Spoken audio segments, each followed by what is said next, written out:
ہمیں کمزور بچوں کو کس طرح ٹریٹ کرنا چاہیے، کمزور بچوں کو کس طرح موٹیویٹ کرنا چاہیے، تو آئے ہم دیکھتے ہیں۔ ایک پروفیسر صاحب تھے جو کلاس میں داخل ہوئے، ان کی حاضری کا پہلا دن تھا، تو وہ جیسے ہی کلاس میں حاضر ہوئے تو سب بچے ان کے ویلکم کے لیے کھڑے ہو گئے، اور پھر انہوں نے ایک دوسرے سے انٹروڈکشن لیا اور دیا۔ جب انٹروڈکشن ختم ہو گیا تو پروفیسر صاحب نے کلاس کو چیک کرنے کے لیے بچوں سے سوال کیا، تو پروفیسر صاحب کا جواب دینے کے لیے جو اشارہ تھا وہ کلاس کے سب سے کمزور بچے کی طرف تھا، تو جب وہ اشارہ بچوں نے دیکھا تو وہ زور زور سے ہنسنے لگ گئے۔ تو پروفیسر صاحب جو تھے انہوں نے یہ فیل کر لیا، محسوس کر لیا کہ یہ جو بچہ میں نے منتخب کیا ہے سوال کا جواب دینے کے لیے، تو یہ ہو سکتا ہے کہ کلاس کا سب سے نالائق اسٹوڈنٹ ہو، اس لیے بچے ہنسے ہیں۔ تو اس نے بچوں کی جو نیچر تھی، بچوں کی جو نفسیات تھی وہ پڑھ لی، تو اس نے چھٹی کے بعد اس بچے سے ملاقات کرنے کے لیے بچے کو اویئر کیا، بچے کو کہا کہ جب چھٹی ہو جائے تو مجھ سے آپ نے لازمی ملاقات کرنی ہے، مجھ سے ملنا ہے۔ جب چھٹی ہو گئی تو سب بچے اپنے گھروں میں واپس چلے گئے، تو وہ جو بچہ تھا وہ پروفیسر صاحب سے ملاقات کے لیے ان کے آفس میں پہنچ گیا۔ تو استاد تو پھر استاد ہوتا ہے، ان کے اندر ایک جذبہ پیدا ہوا کہ میں کسی طریقے سے اس بچے کو اچھی طرح موٹیویٹ کروں تاکہ یہ اچھا بچہ بن سکے، موٹیویٹ ہو سکے۔ تو استاد صاحب نے ایک جو پیج پر تھا اس کے اوپر ایک سوال لکھا اور پھر اس کا جواب بھی لکھ دیا۔ سوال کافی مشکل تھا، جواب بھی مشکل ہوگا، تو اس نے کہا کہ یہ آپ یاد کر لو،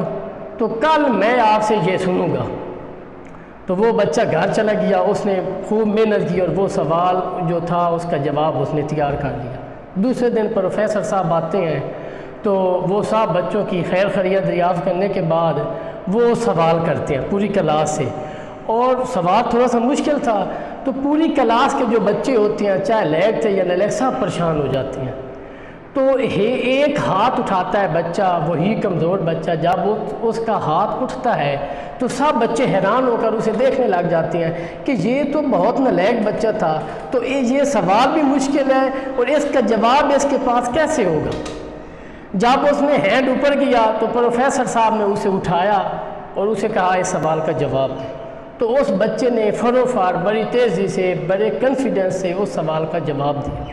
تو جو بچے کل ہنس رہے تھے وہ بہت مایوس ہوئے اور انہیں شرمندگی کا سامنا کرنا پڑا، تو وہ بڑے پریشان ہو گئے۔ اب پروفیسر صاحب نے اس بچے کو بلایا، اپنی چیئر کے پاس کھڑا کیا اور اسے شاباشی دی، اور جو اس کا اعتماد تھا وہ بڑھ گیا۔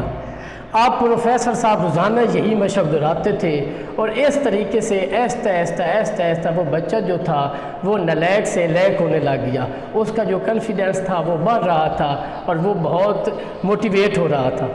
اور پھر اسی مشق سے ایک دن وہ بھی آیا کہ وہ بچہ بہت کانفیڈنس اور کلاس کا ٹاپر بچہ بن گیا، اور یہ صرف اور صرف وہ پروفیسر صاحب کی محنت کی وجہ سے ممکن ہوا۔ تو ہمیں بھی چاہیے کہ جو بچے کمزور ہیں اگر ان کو ہم ان کی نفسیات کے مطابق ٹریٹ کریں تو وہ بچے جو ہے وہ بہتر بن سکتے ہیں، اور وہ اپنے معاشرے میں ایک اچھا سیٹ اپ قائم کر سکتے ہیں اور اچھے طریقے سے رہ سکتے ہیں۔